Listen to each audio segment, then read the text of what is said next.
Okay, mga kamatis, mga kaibigan, mukhang may karibal na si Tito Mars, si Tito Earth.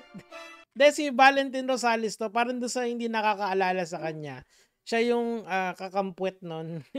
Kasi ano 'to, eh, fake kakamping 'yan, eh, parang, basta ang daming shit na sinasabi niya nung eleksyon, eh, ngayon nagbalik na uli. Lumabas sa Longgangas.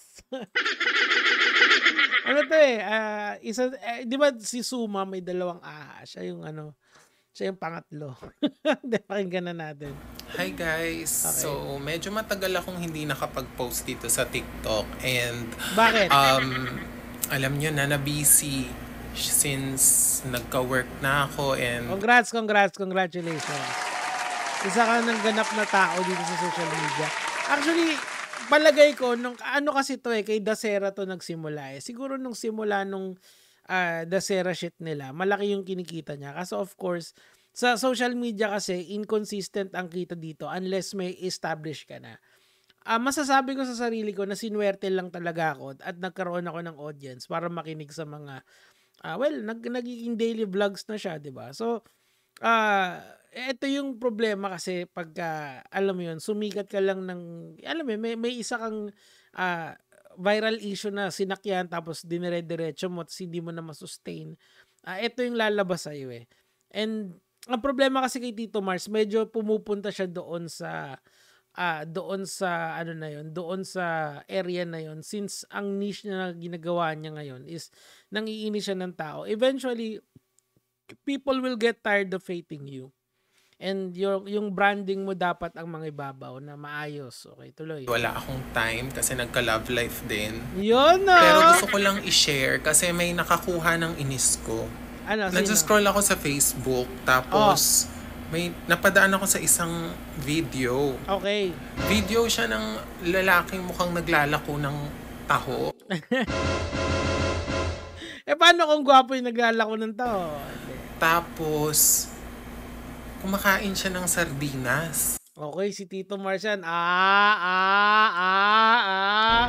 Suntukan. Suntukan. O, tuloy na natin. Tapos diring-diri siya sa sardinas, parang sukang-suka bakit? siya sa lasa. Sabi niya sardinas challenge daw yon. Tapos kumakain siya ng sardinas, parang di niya malunok, umingi siya ng tubig. Tapos hindi lang yun yung video, may video siya kumakain siya ng tuyo. Tapos diring-diri rin siya.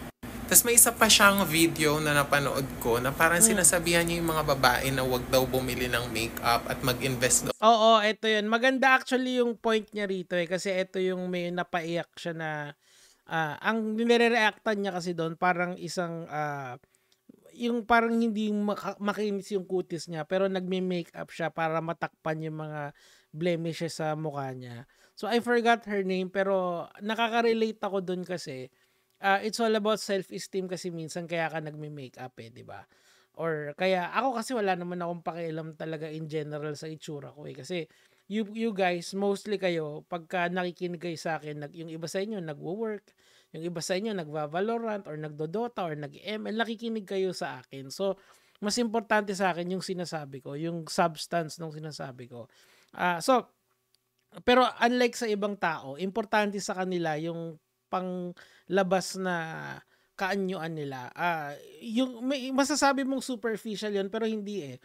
It's more of yung sa magiging confident sila na dalin yung sarili nila or humarap sila sa mga tao. Yun yung point kung bakit yung ibang babae nagme-makeup, okay? Kung bakit yung ibang lalaki kagaya nito, hindi naman lalaki yan, na gusto nilang they wanna look good in front of people. That's the reason why. Anyway, tuloy natin. Sa skincare. Parang ang kapal ng mukha mo para pagsabihan yung mga tao ng skincare, yung mukha mo burug-burug. Talaga ba? Hindi naman burug-burug ba yung mukha ni Tito Mars? Parang hindi naman yata, eh. Parang dinidis niya lang talaga, eh. Teka, Tito Mars. Tito Mars, okay. Kasi may mga filter kasi ito, eh, pagka tinitignan nyo, eh. Ayan. Ang laki ng, hindi naman siguro, 'di ba? Eto. Ano naman, kayo umusga kasi hindi ako marunong mag-rate ng mukha, eh. Anyway, pagtatapatin ko na lang kayo para talagang intense yung battle. Yan, oh. Intense! Aminin! Oh, go. Ang baho niya tingnan. Nag-a-advise siya ng skincare, nag-a-advise siya ng makeup. Excuse me, lalaki ka at ang kapal ng bigote mo.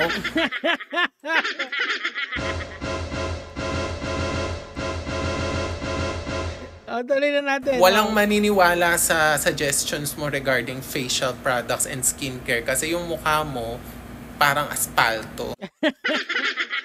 Hindi naman burog-burog yung mukha ni Tito Mars. I mean, of course, yung mukha ko hindi rin naman makinis, or yung mga mukha ng mga kalaban ko na iba katulad nila Carl, hindi rin naman makikinis. Pero sila kasi gets ko yung itsura ng makinis na mukha in relation dito sa mukha ni Tito Earth. 'Di ba si Tito Earth kasi mukhang mukha talagang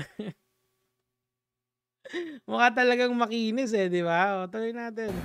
Hindi lang yun, diring-diri siya sa sardinas. Like, oh my God, kahit nga ako kumakain ako ng sardinas eh. At saka kung sardinas challenge, edi sana bumili ka ng Spanish sardines, yung nasa bottle, hindi yung sa can. Tapos sabi niya, paano to buksan? Gumaganon pa siya, nakakairita. Alam mo, mukhang hindi sardinas dapat kinakain mo, dapat yung lata ng sardinas, mas bagay sa'yo. At feeling mo, dahil nawala lang ako sa eksena, ginagaya mo yung ginagawa ko previously, yung mga tactics.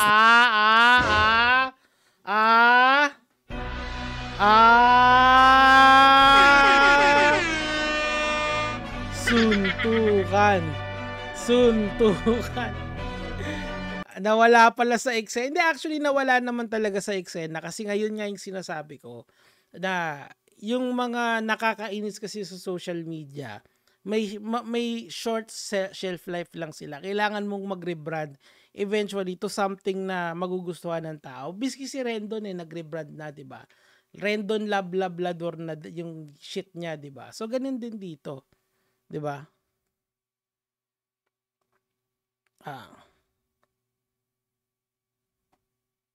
Teka lang, merong MSB dito eh.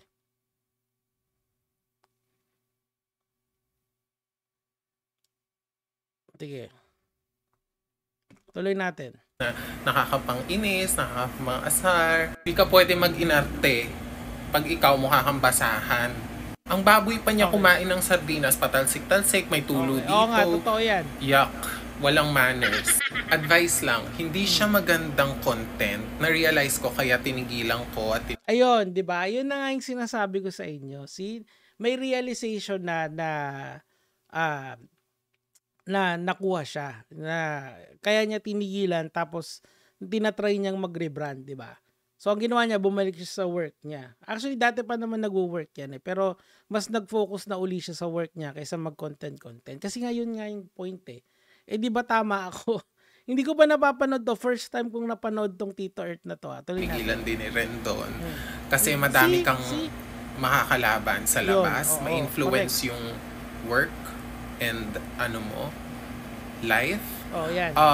Sa public, madami kang makakasalubong na medyo makaka-receive ka ng death threats. And exactly. Lalo sa kanya kasi yung sa kanya kasi sukdulan yun sa sukdulan yun sa kanya kasi politika yun eh. Medyo talagang kailangan maingat ka sa politika eh. Either kailangan alam mo yung laruan eh. Hindi ka pwedeng basta tira lang ng tira eh. Tapos sa kanya pa, wala kasi siyang redeeming quality. Kaya ang daming galit sa kanya during the political time. I'm talking about Tito Earth.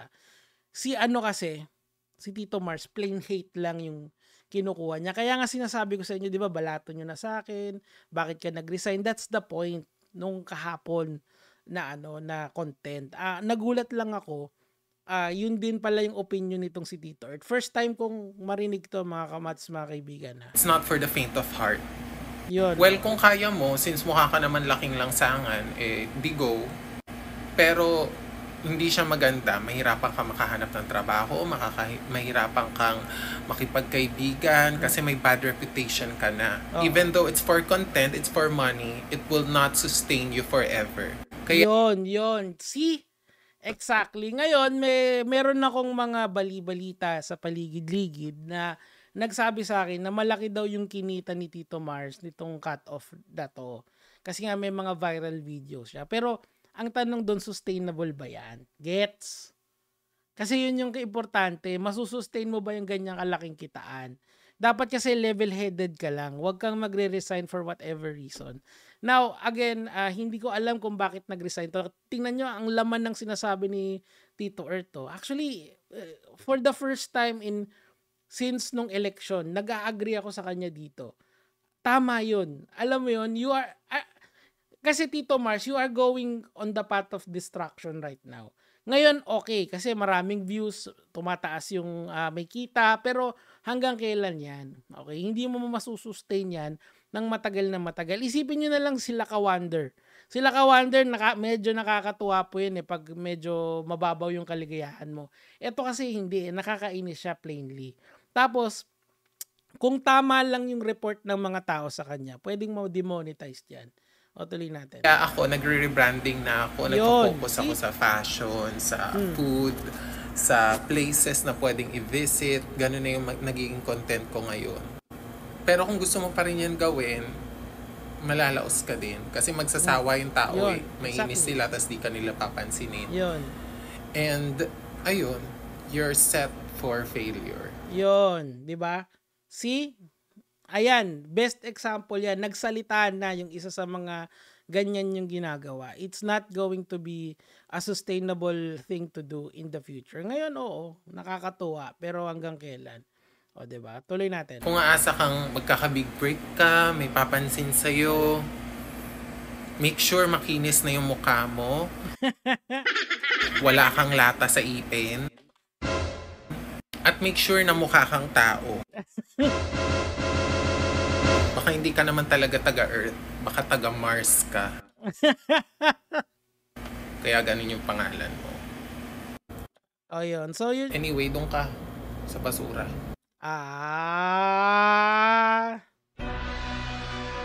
So, that's the point, mga kamatis, mga kaibigan, of why I'm trying to convince Tito Mars na habang hindi pa huli ang lahat, siguro mas maganda baguhin mo na yung sarili mo bago pa huli ang lahat. Kasi si